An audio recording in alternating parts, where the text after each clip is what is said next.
You are now entering the mind of one of rock's greatest musicians, a former singer of Styx. The exclusive podcast, Come Sail Away, with Dennis DeYoung. Come sail away, come sail away, come sail away with me. Hey kids, Dennis DeYoung here today, and today's topic of discussion on the podcast was actually suggested by P.F. Chang. That's right, Private First Class Chang, just a crazed, ardent Styx fan.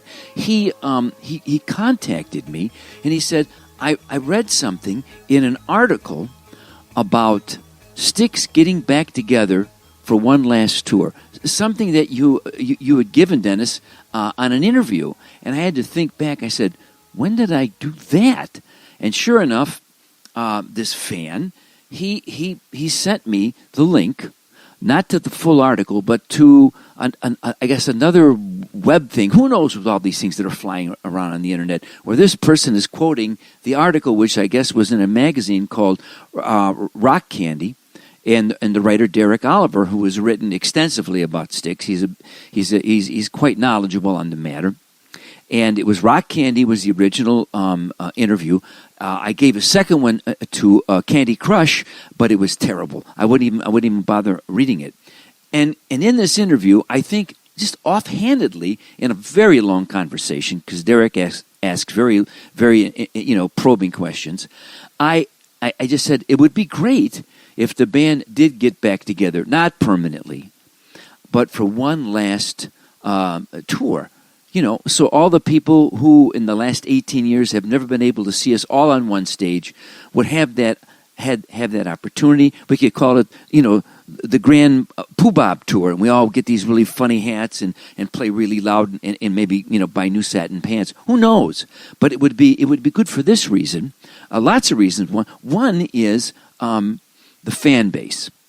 The thing that is probably the most discouraging to me is when I was replaced back in '99. The fan base, for some reason, was forced to take sides in this issue of does Dennis belong in the band still or does he not?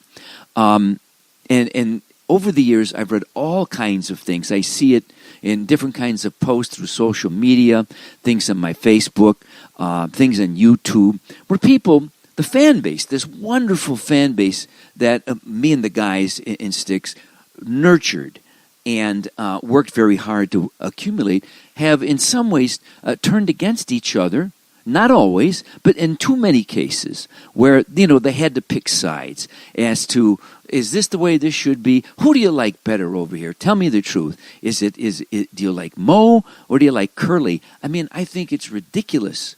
I just it's hurtful because I never wanted to be involved in anything where the fans would have to actually, say, I want the North versus the South or whatever it is. Because let's face it, kids, you can like Mo, you can like Curly, but Mo needs Curly, and Curly needs Mo. They just do. To make the Stooges right, you need the yin and the yang there.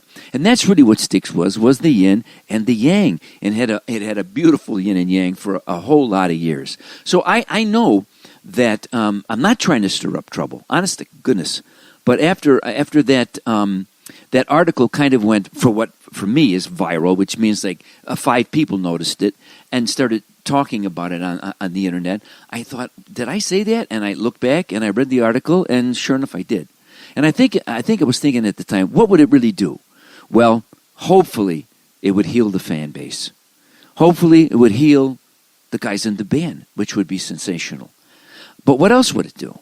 I think it would, for our place in rock history, it would be very beneficial. People could see it one last time.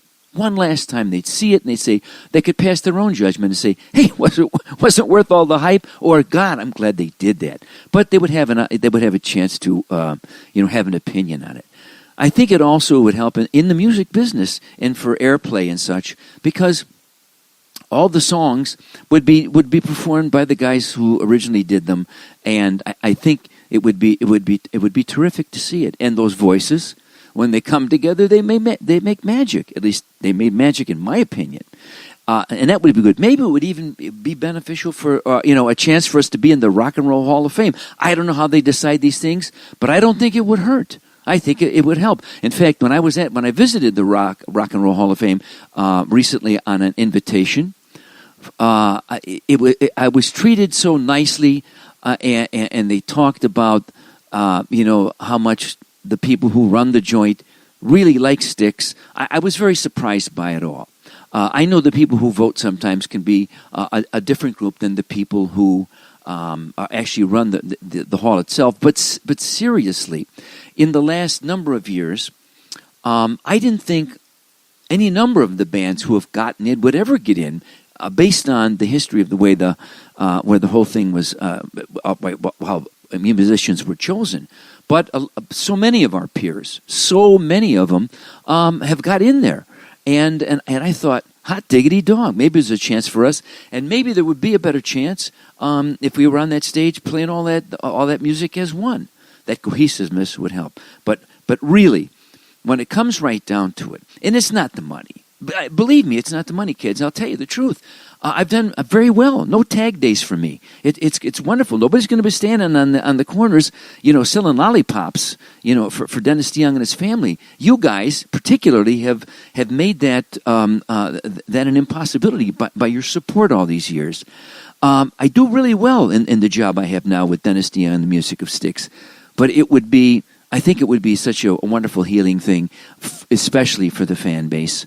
It would be good to see everybody back, locking arms again in the audience and singing those wonderful songs that were created by Mo, Larry, Curly, Shemp, and who was left? Let's put Harpo in there. Put them all in there. And all those that can be there, all those that can be accounted for, raise your hand, say aye. And it would be called the Grand Poobah Tour, or maybe we'd come up with a better title. But anyway, that's a question not only I get from P.F. Chang, but I get it from people at radio stations in every interview, and I get it on my Facebook page. So I'm addressing it only because it's become suddenly popular because I just shot my mouth off one time. But really, when I look at it, I think to myself, hey, we're not getting any younger, are we? And really deep inside, we're all the same. So, cheers for me, Dennis DeYoung. And I hope that the universe is spinning in your direction. Enlightening? Perhaps. Entertaining? Always. Thanks for listening to the podcast, Come Sail Away with Dennis DeYoung. Get the next new episode Friday morning at 7 a.m. on this website,